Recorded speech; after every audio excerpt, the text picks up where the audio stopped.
இவர் ஒரு சொட்டு இதயம், மௌனம் உடையும் பொழுது, ஜென்னிசை பறவைகள் ஆகிய கவிதை நூல்களை வெளியிட்டுள்ளார். Ilangai, Malaysia, Singapore, Dubai, Germany, France, Denmark ஆகிய நாடுகளுக்கு இலக்கிய பங்களிப்புக்காக பயணம் செய்தவர்.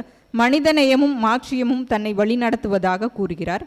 ஜாதிகள் இல்லையடி பாப்பா என்பதை உறக்கச் சொல்ல நினைப்பவர். இன்றைய நிகழ்வில் மூரா ஐயா அவர்கள் எனது பார்வையில் பட்டுக்கோட்டையார் என்ற தலைப்பில் உரை நிகழ்த்தி சிறப்பிக்க அன்போடு அழைக்கிறேன்.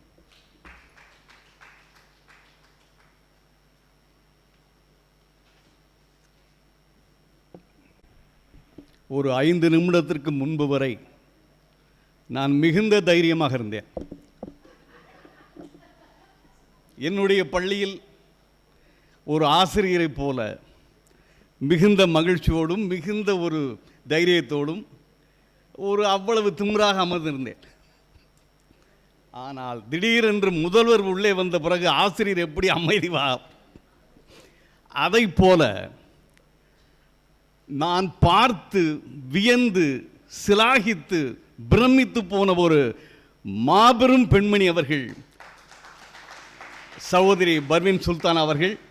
இன்று நம்முடைய மதுரை உலக தமிழ் சங்கத்தின் இயக்குனராக வந்து அமர்ந்திருக்கிறார்கள் என்ற அந்த செய்தியை கேள்விப்பட்ட அந்த நிமிடமே நிச்சயமாக இது உலக தமிழ்ச்சங்கம் என்று இதுவரை பெயரளவில் இருந்தாலும் கூட இனி உலகத்தின் அத்தனை தமிழ்ச்சங்கங்களுக்கும் தாயாக இருக்கும் என்ற ஒரு நம்பிக்கை என்னுடைய இதயத்தில் இருந்தது, வந்தது. அது நடந்து கொண்டிருக்கிறது. நிச்சயமாக உலக தமிழ்ச்சங்கங்கள்லாம் ஒன்றிணைந்து வெற்றி பெறக்கூடிய ஒரு மிகப்பெரிய இடத்திற்கு நாம் வருவோம் என்று முதலாவதாக நம்முடைய செயலர் அவர்களுக்கு என்னுடைய நன்றியை தெரிவித்துக் கொள்கிறேன், சகோதரி அவர்களுக்கு. அதே போல என்னை பற்றி வாழ்த்த வந்தவர், அறிமுக உரை நிகழ்த்த இருக்கின்ற நம்முடைய சோமசுந்தரி அம்மா அவர்களுடைய பணியை நிறைவு செய்து குறைவு செய்து அவரே என்னை பற்றி முழுமையாக அறிமுகம் செய்திருக்கிறார்கள். நேருஜி ஐயா அவர்களை நான் மிகுந்த பிரமிப்போடு பார்ப்பவன். செந்தமிழ் கல்லூரி அவருடைய ஆளுமை, அவருடைய பெருமை எல்லாம் எனக்கு நன்றாக தெரியும். அந்த அளவில் மிகப்பெரிய ஒரு ஆளுமைக்குரிய பேராசிரியர் பெருந்தகை அவர்களுக்கும் என் நன்றியை நான் தெரிவித்துக் கொள்கிறேன். அதே போல அரங்கத்தை நிறைத்திருக்கிற மிகப்பெரிய ஆளுமைகள் நான் எதிர்பார்க்கவே இல்லை. தேவாலயத்திலிருந்து பறந்து வந்திருக்கிற ஒரு ஜோடி புறா, அதே போல பள்ளிக்கு விடுமுறை கேட்டு வாங்கி விடுமுறை எடுத்துக்கொண்டு வந்திருக்கிறார்கள் ஒரு ஜோடி புறா. அதேபோடு என்னுடைய நண்பன் மகேந்திர பாபு, அம்மா, நாங்களாம் வணங்கக்கூடிய மிகப்பெரிய கல்லூரி பேராசிரியர் அவர்கள், அம்மா வள்ளியம்மா அவர்கள். இப்படி வரிசையாக சொல்லிட்டு போனால் 12 மணி வரைக்கும் சொல்லணும், சொல்லவா? இருந்தாலும் கூட இவர்களெல்லாம் பார்க்கின்ற பொழுது மெய் சிலிர்க்கிறது. தமிழுக்காக ஒரு விடுமுறை எடுத்துக்கொண்டு கூட உலகத் தமிழ்ச்சங்களை வந்தே தீர்வேன் என்ற முடிவோடு வந்திருக்கிற உங்களுடைய திருப்பாதங்களை நோக்கி என் தலையை நான் தாழ்த்துகிறேன் ஒரு நல்ல தமிழனாக. அதே போல் எனக்கு பிடித்த முகமெல்லாம் அங்கே இருக்கிறது. நான் இறைவனிடம் கேட்டுக்கொள்வதெல்லாம் நான் நம்புகிறேனே இல்லையோ, ஒருவேளை இறைவன் இருந்தால், ஒருவேளை அவன் என் இருதலையே தோன்றி மூரா உனக்கு என்னடா வர வேண்டும் என்று கேட்டால் நான் சிரித்து கொண்டே சொல்வேன், இறைவா எனக்கு மீண்டும் அந்த வயதை கொடு. நான் தொலைத்து போட்ட சொர்க்கம் அந்த வயது. ஏன்னா சும்மா தைரியமாக உட்காரலாம். இது கல்லூரி கிடையாது, நான் பேராசிரியர் கிடையாது, நீங்கள் மாணவர் கிடையாது. நீங்கள் என்ன செய்யலாம், மகிழ்ச்சியாக ஒரு ஐசியூலுக்கு ஒரு அறுவை சிகிச்சைக்கு வெளியே உட்கார்ந்துருக்க உறவினர் போல இல்லாமல் ஒரு நட்பாக மகிழ்ச்சியாக என்ன செய்யலாம், நீங்கள் சந்தோஷமாக இருக்கலாம். எங்கே இருக்கீங்களா பார்ப்போம், ஒரு கைதட்டு.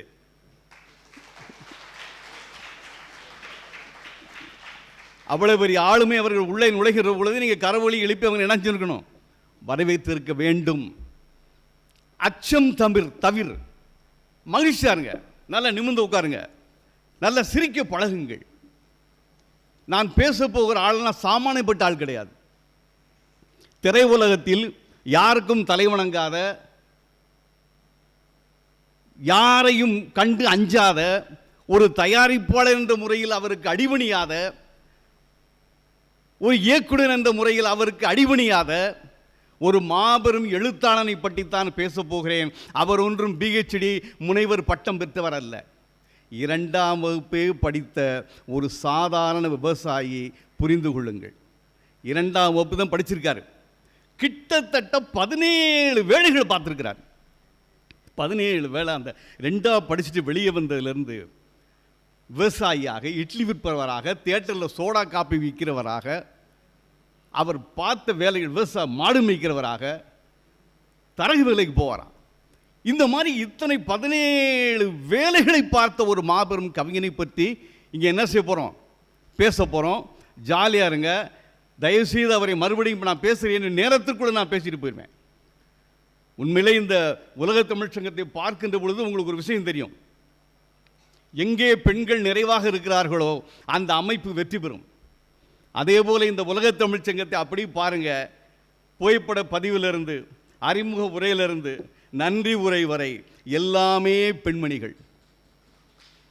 பெண்மையை போற்றுதும், பெண்மையை போற்றுதும், பெண்மையை போற்றுவோம். எங்கே பெண்மை இருக்கிறதோ அங்கே வெற்றி இருக்கிறது என்ற அர்த்தம்.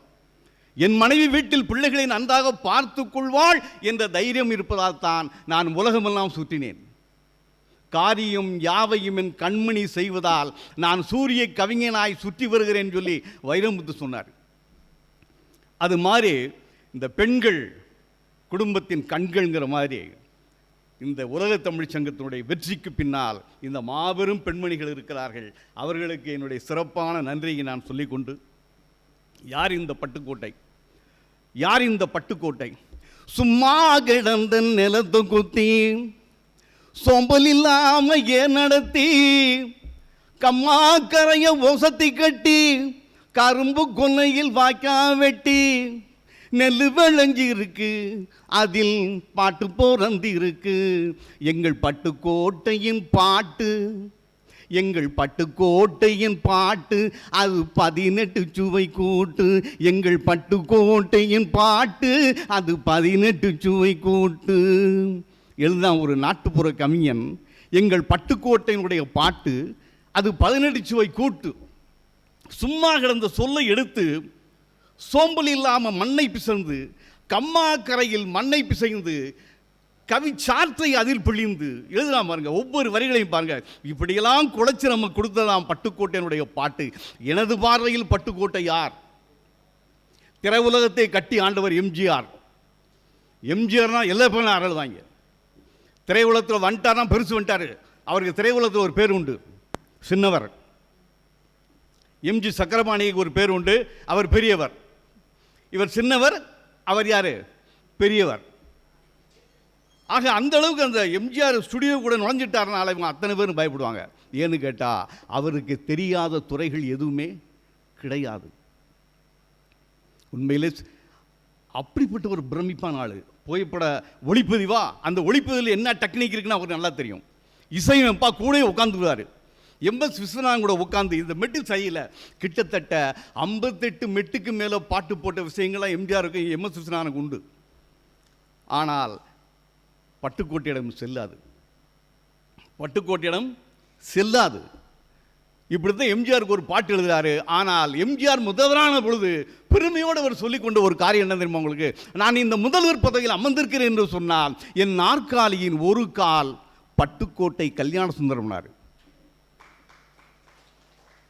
ஏனென்றால் அவருடைய பாடலில் தான் மக்களுடைய இதய கதவை திறந்து கொண்டு உள்ளே நுழைந்து அந்த இதயத்தில் நான் போய் அமர்ந்தேன் அப்படிங்கிற ஒரு மாபெரும் விஷயத்தை எம்ஜிஆர் பிரகடனமாக சொன்னார், அறிவித்தார்.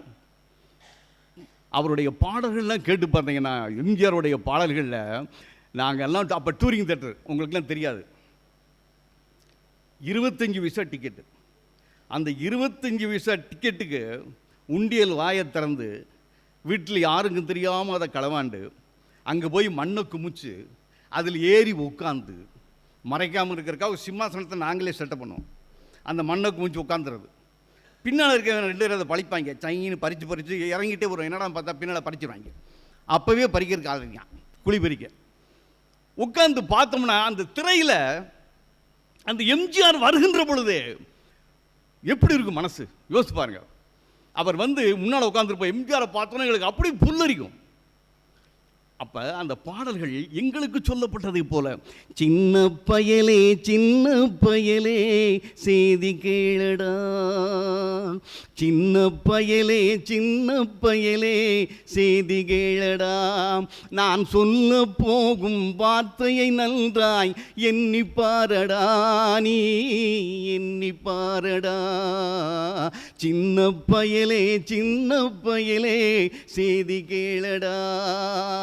நிமிர்ந்து உட்காந்துக்கிறோம், என்னமோ சொல்ல போறாரா அப்படின்னு சொல்லி நெஞ்ச முத்துக்காரணும். அடுத்த வரியை பாருங்க, ஆளும் வளரணும் அறிவும் வளரணும் அதுதான்டா வளர்ச்சி, உன்னை ஆசையோடு ஈன்றவளுக்கு அதுவே நீ தரும் மகிழ்ச்சி, நாளும் ஒவ்வொரு பாடம் கூறும் காலம் தரும் பயிற்சி, உன் நரம்போடுதான் பின்னி வளரணும் தன்மான உணர்ச்சி, சின்ன பயலே சின்ன பயலே செய்தி கேளடா, நான் சொல்ல போகும் வார்த்தையை நன்றாய் எண்ணி பாரடா, நீ எண்ணி பாரடா.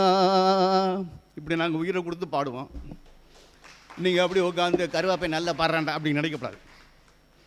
எங்களை போன்ற கலைஞர்களுக்கு என்ன தெரியுமா உற்சாகம், நீங்கள் கரவொலி எழுப்புவது. இதை நான் ஊரனையும் பிச்சை வைக்க முடியாது. உங்களுடைய இதயமாக சொல்ல வேண்டும், நல்லா பாடியிருக்கானியா, ஆளு கருப்பாங்க நல்லா பாடுறேன் அப்படின்னு என்ன செய்ய, நீங்களும் தட்டி விடுங்க.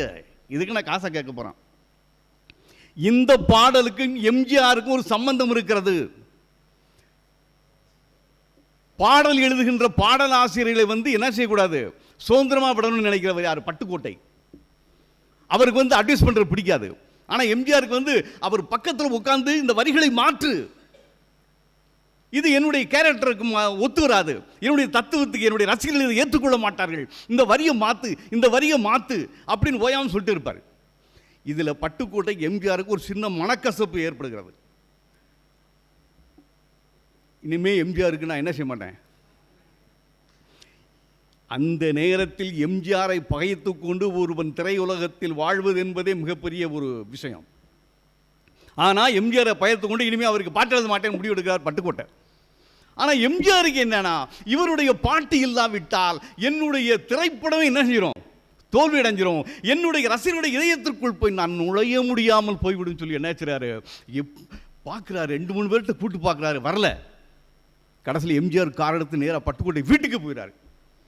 வீட்டுக்கு போன உடனே பட்டுக்கோட்டை அங்கே உட்காந்து, என்னடா இவரே வந்துட்டான்னு சொல்லிட்டு, உட்காருங்க. என்னண்ணே, இல்லை என் படத்துக்கு ஒரு பாட்டு எழுதணும்ண்ணே, ஒரு 3 நாள் டைம் கொடுங்க, நான் எழுதி வச்சுருக்கேன், யாராவது என்ன செய்யுங்க வாங்கிட்டு போய் சொல்லுங்கள் அப்படிங்கிறார். சரின்னு சொல்லிட்டு எம்ஜிஆர் வந்துடுறாரு, மேற்கொண்டு எதுவும் பேசலை. அதுக்கப்புறம் அவருடைய அவர் இன்னொரு நண்பரை அழைத்து, நீ போய் பட்டுக்கோட்டை பாட்டு எழுதிட்டாராம் பாருன்னு சொல்லி முதல் நாள் போகிறாரு, எழுதலை. 2ஆம் நாள் போகிறாரு, எழுதலை. 3ஆம் நாள் போகிறாரு, இவன் என்னன்னா டெய்லி வந்துட்டுருக்கான்னு சொல்லிட்டு ஒரு பாட்டை எழுதி கையில் கொடுத்துட்டு போ. இந்த வந்தார் பார்த்தீங்களா எம்ஜிஆருடைய செயலாளர், அவர் திரும்பி போகிறப்ப அந்த பாட்டை வாசித்து பார்க்குறாரு. வாசித்து பார்த்தோன்னே குப்புன்னு ஆகி போச்சு. ஆஹா, இவன் எம்ஜிஆரே இல்லை கிண்டல் பண்ணியிருக்கான், இதை போய் கொடுத்தா தலைவர் கொன்றுவாருன்னு சொல்லிட்டு ரொம்ப சங்கடப்பட்டே போயிருக்காரு. போய் எம்ஜிஆர்கிட்ட போனோன்னே, என்ன எழுதிட்டாரா?